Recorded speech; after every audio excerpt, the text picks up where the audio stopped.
नमस्कार दोस्तों। आपने हमेशा यह सुना होगा कि कांटेदार वृक्ष व दूध वाले पौधों को घर में नहीं लगाना चाहिए। लेकिन आज हम ऐसे दो वृक्षों की मार्मिक कथा के बारे में बात करेंगे जिन्हें घर में लगाना अत्यंत ही शुभ माना जाता है। जी हाँ दोस्तों, मैं बात कर रही हूँ शमी के वृक्ष, जिसे खेजड़ी के नाम से भी जाना जाता है, जो कि एक कांटे वाला वृक्ष है। दूसरा वृक्ष जिसके बारे में हम बात करेंगे वह है मदार, अर्थात सफेद आग का वृक्ष जिसमें से दूध निकलता है। तो आइए जानते हैं शमी व मदार के वृक्ष की मार्मिक कथा के बारे में। इनका क्या महत्व है, क्यों ये इतने पूजनीय हैं। तो कथा शुरू करते हैं। पौराणिक कथा के अनुसार शमी ऋषि औरा की पुत्री थी। ऋषि अपनी पुत्री से अत्यंत प्रेम करते थे। ऋषि ने अपनी पुत्री शमी का विवाह धौम्य ऋषि के पुत्र मदार के साथ किया था। क्योंकि मदार उस समय ऋषि सौनक से शिक्षा प्राप्त कर रहे थे, इसलिए विवाह के पश्चात वे अपनी पत्नी को घर छोड़कर पुनः अपनी शिक्षा पूरी करने के लिए ऋषि सौनक के आश्रम चले गए। जब मदार युवा अवस्था में पहुंचे, तब वे अपनी पत्नी शमी को लेकर ऋषि सौनक का आशीर्वाद प्राप्त करने के लिए आश्रम की ओर निकल पड़े। रास्ते में विघ्नहर्ता गणेश जी के अनन्य भक्त ऋषि भृसंदी का आश्रम पड़ता था। तब मदार व शमी ने उनके दर्शन व आशीर्वाद की प्राप्ति के लिए ऋषि भृसंदी के आश्रम जाने का विचार किया। ऋषि भृसंदी जी ने गणेश जी को प्रसन्न कर उन्हीं के जैसे गजमुख होने का आशीर्वाद प्राप्त किया था, जिसके कारण उनका मुख गणेश जी के समान ही था। मदार को ऋषि के गजमुख होने का ज्ञान नहीं था। जब मदार व शमी ऋषि भृसंदी के आश्रम पहुंचे, तो वे उनके गजमुख को देखकर हंसने लगे और ऋषि का उपहास करने लगे। तब ऋषि भृसंदी ने उन्हें शाप दे दिया कि तुम दोनों वृक्ष बन जाओ और ऐसे वृक्ष बनो जिसे कोई पशु पक्षी भी ना खाए और ना ही इसके पास आए। और ऐसा ही हुआ।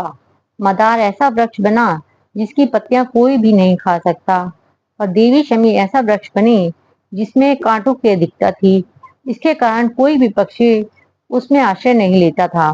जब कई दिन तक मदार शमी को लेकर ऋषि सौनक के आश्रम नहीं पहुंचे, तो ऋषि सौनक उनकी खोज में निकले और सबसे पहले शमी के पिता ऋषि औरा के यहाँ पहुंचे। उन्हें वहां ना पाकर वे दोनों उन्हें खोजते हुए ऋषि भृसंदी के आश्रम पहुंचे। वहां जाकर उन्हें सारे वृतांत की जानकारी मिली। महर्षि औरा और सौनक ऋषि ने उनसे उन्हें शाप मुक्त करने की प्रार्थना करी। ऋषि भृसंदी ने अपनी असमर्थता प्रकट की। फिर उन्होंने मिलकर गणेश जी का आवाहन किया और उनसे प्रार्थना करी कि वे शमी और मंदार को शाप मुक्त कर दें। तब गणेश जी ने उन्हें शाप मुक्त करने में असमर्थता जाहिर की और अपने भक्तों के शाप की लाज रखने के लिए शमी व मदार के उद्धार के लिए श्री गणेश ने उन्हें वरदान दिया कि यह दोनों वृक्ष तीनों लोकों में पूजनीय होंगे और भगवान शिव की पूजा इन दोनों वृक्षों के बिना अपूर्ण होगी। यह दोनों पति पत्नी अर्थात मदार व शमी जहाँ साथ में होंगे, वहां मैं स्वयं रिद्धि सिद्धि के साथ निवास करूंगा। लेकिन ऋषि औरा के लिए यह बहुत पीड़ादायक था। ऋषि औरा ने शमी और जमाता के दुख में विलाप करते हुए अपने प्राण त्याग दिए।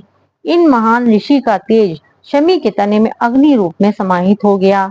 आज भी शिव और गणेश जी के मंदिरों में हवन से पहले शमी की लकड़ियों को घिसकर उनसे गुप्त अग्नि को प्रज्वलित किया जाता है और तब उसमें आहुतियां दी जाती हैं। मदार और शमी के बिना गणपति जी और शिव जी की पूजा को अधूरा माना जाता है।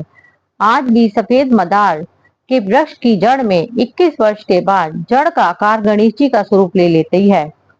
जिस घर में मदार की जड़ के गणेश जी की पूजा होती है, वहां भगवान गणेश जी रिद्धि सिद्धि के साथ स्वयं निवास करते हैं।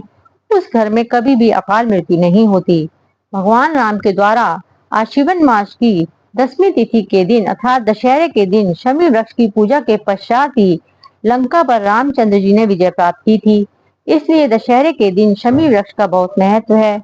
महाभारत काल में 1 वर्ष के अज्ञातवास जाने से पूर्व पांडवों ने भी अपने शस्त्रों को शमी वृक्ष के ऊपर ही छुपाया था। खाटू श्याम बाबा अर्थात महात्मा बर्बरी के कटे हुए सिर को भी ऊंची पहाड़ी पर स्थित शमी वृक्ष पर ही रखा गया था। शमी का वृक्ष अपने आर्थिक व पौराणिक मूल्यों के कारण राजस्थान का राजकीय वृक्ष भी है, जिसे लोग वहाँ की स्थानीय भाषा में खेजड़ी के वृक्ष के नाम से जानते हैं।